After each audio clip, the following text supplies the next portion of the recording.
What up with the squad? It's your favorite auntie with Uncle Tennessee Cess. Talking a little Gamecocks, y'all. We got an interesting week coming up. Want to keep an eye on everything that we got going. We had LSU already. I think that was our biggest test of the year, right? That was the game that everybody had circled. And now we got a different kind of test this week, right? We got a different little test that we facing. So it's been officially announced. Kamilla Cardoso is out. She'll be going to Brazil. We wish her the best in representing her country. I believe it's a FIBA tournament or something like that. I'm not exactly sure. I know it has something to do with upcoming Olympics, right, in Paris. So it's hard to replace 6'7" in the middle, right? I'll just admit that. It's hard to replace 6'7". But I'm actually excited to see Kamilla go and excited to see what we get back, because I feel like when you look at the Cardoso that played in FIBA in summer 23 against Angel Reese and Raven Johnson and Lauren Betts and those ladies, our young American team, at some point she looked like damn near the best player in the whole tournament, right? 20 and 10. I mean, she was really putting up numbers. Really looked like the best thing on the floor. And quite frankly, here in the last few games, I haven't recognized her as that same dominant type player. Actually, I haven't seen that consistently through the season so far. So I'm excited to see if it reignites that fire under her, that dominance. She's such a nice person. You can just tell from the way she plays, from the way she's always smiling. She looks like a great kid. But sometimes she can be too nice, I think, on the floor. And not that I want anybody to be any bullies or anything like that, but sometimes you just have to like establish your place.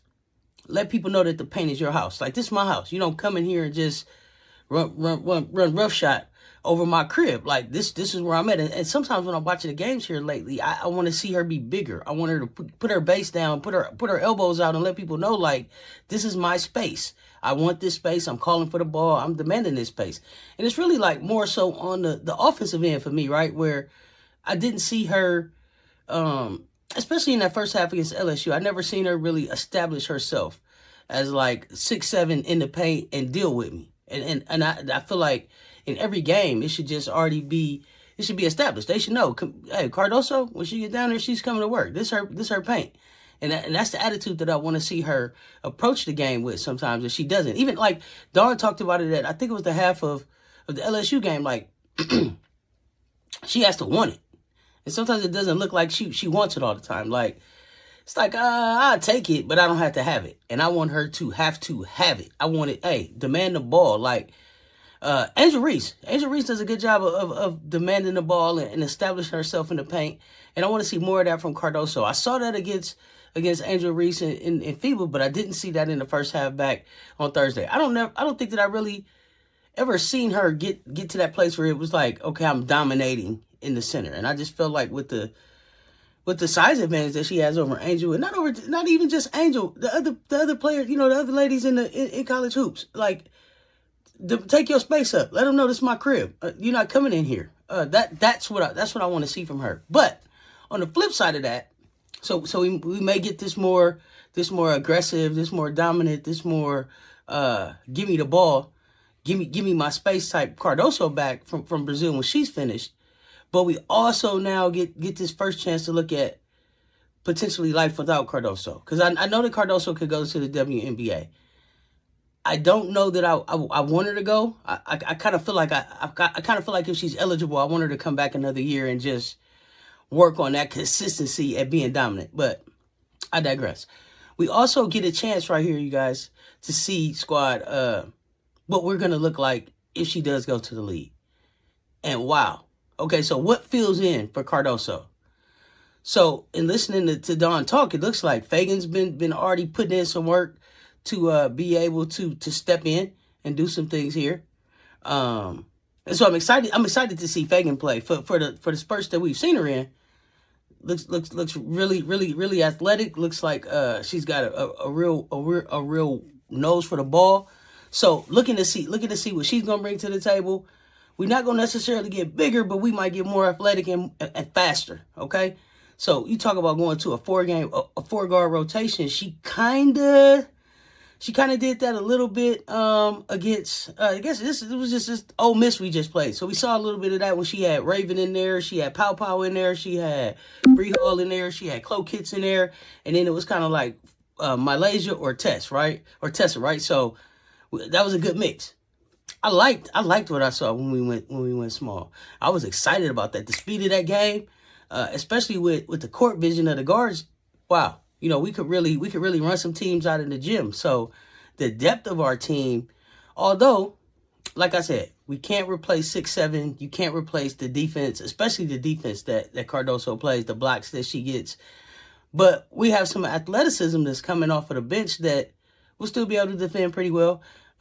Watkins gets dunks. I wasn't finna say that, but Watkins gets blocks. Malaysia gets blocks.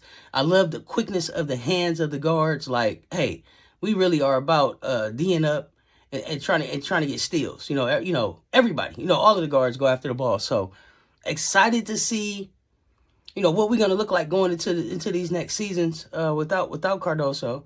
And then excited to see UConn. Y'all coming in. Aaliyah Edwards is gonna be there. I'm sure that she is going to want to establish herself in the middle for sure. Let us know that she's here. They for sure will be wanting to come in and get and be looking for a win, right? It'll be kind of like a revenge game for them. Paige Beckers is back. We'll probably see her in a few different roles. Probably Gino may run her at guard and forward. So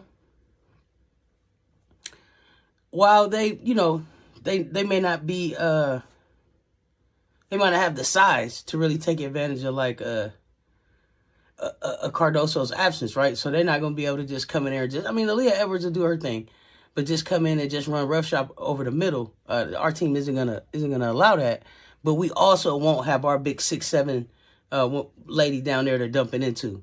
So how will we make up for the points that Kamilla brings? And I want to say that she's leading the league in points, rebounds, and blocks. So I think she's at 14 points, almost 10 rebounds, and almost 3 blocks. So we got to make that up someplace, and I just think that it'll be spread out over the depth of the team. So, Fagan, Watkins, may even see some Schema Walker in there, right? So she hasn't played that much, but when it was time to go to her, I don't think that Coach Staley didn't hesitate to just, hey, let's get in there. And that's what you want from your team. That's what you want from your team. I was watching it the other night.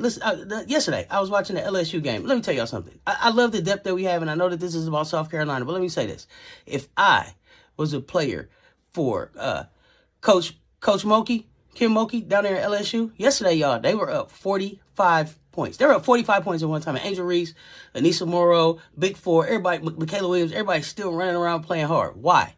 Why risk any injury? If I played for Kim Moki and we were up 45 points and you did not let me get a chance to get up off the bench, I am going in the transfer portal. How? I'm going in the transfer portal, y'all, for real. Think about that. We up 45, coach, and I still can't play? That's crazy. That's crazy. I'm in the transfer portal. I got to be able to get some runs someplace. Now, you brought me all the way down here to the Bayou. We up 45 and you don't have enough confidence to even let me try to even see if I can dribble at a college level? Come on, that's crazy. That's crazy. I don't know how that happens. And I guess there's some rhyme to her reason, a method to her madness. Maybe it was, testing out different other lineups or, trying different plays or whatever, but still up 45 and you didn't clear the bench. Something is wrong here. Those ladies don't need to be in LSU if they can't play when y'all up 45. That's all I'm gonna say about that. But I appreciate y'all checking in with me. Like I said, we'll be keeping an eye on how we gonna fill in with Cardoso, how we look against Missouri, getting ready to go into UConn. I don't have any real concerns. Again, anybody can get beat on any day. Y'all know what I say about the undefeated season. That's like a cherry on top. I don't need us to be undefeated. I need us to be national champions. But this is the type of things that we talking about over there at Cess Talk Sports. It's my birthday month, y'all. I am on a push to 1,000 subscribers. So if this is the kind of content you into, come on over to Cess Talk Sports. Hit that subscribe button. Ring that notification bell. Check out some of the videos we already got up on the channel. Hit some likes. Share that conversation and stay engaged in the conversation. Until next time, stay tuned, talk soon. It's your favorite auntie with Uncle Tendencies. I'm out.